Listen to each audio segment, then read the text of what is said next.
everyone. Another DSG TV. All right, so this week, back at it, back behind the couch. Went behind the computer last week, and now I'm back behind the couch.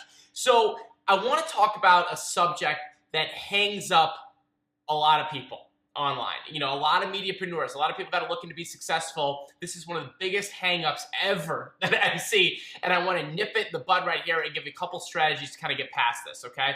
And that is coming up with the name and kind of the tagline for your brand online, okay? So I want to break this down a little bit, and I've got another video, I'll link it up below, which kind of talked about whether you should use your name versus the name of your concept. So that's not really what I'm going to get into, but let me explain a little bit.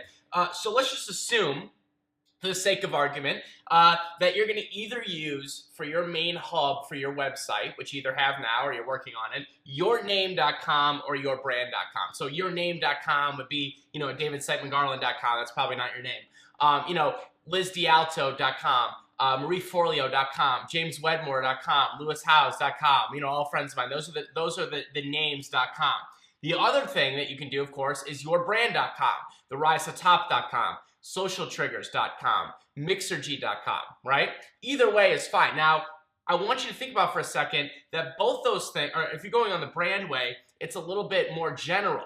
Do you get what I'm saying? So like the rise to top is something that can change if I wanted to over time. But let me explain what I'm talking about here.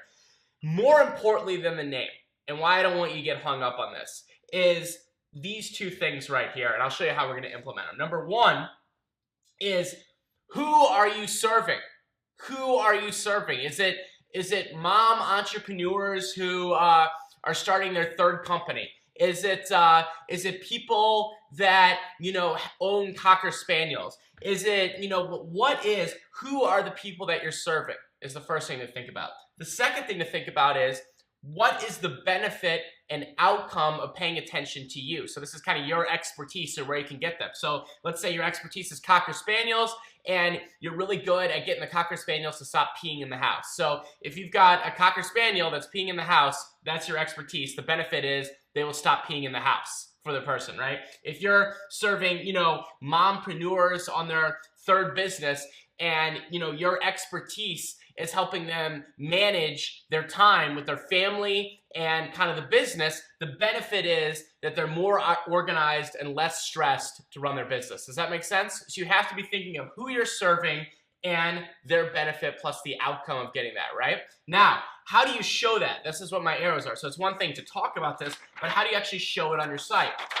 Well, a couple different ways. The obvious one, the second one that I'll talk about, is through your products and programs, right? As you start to go through and create, whether it's, you know, a membership site or, you know, ebooks or courses or things like that, or events, products and programs. Another thing, though, is, of course, the tagline, and this has the world's largest asterisk next to it, okay? So, like, my tagline is, I almost forgot my own tagline, but it's the number one badass, show, resource, and community for mediapreneurs. That's what the rise to the top is, okay? And people get obsessed about these taglines, but here's the thing to keep in mind.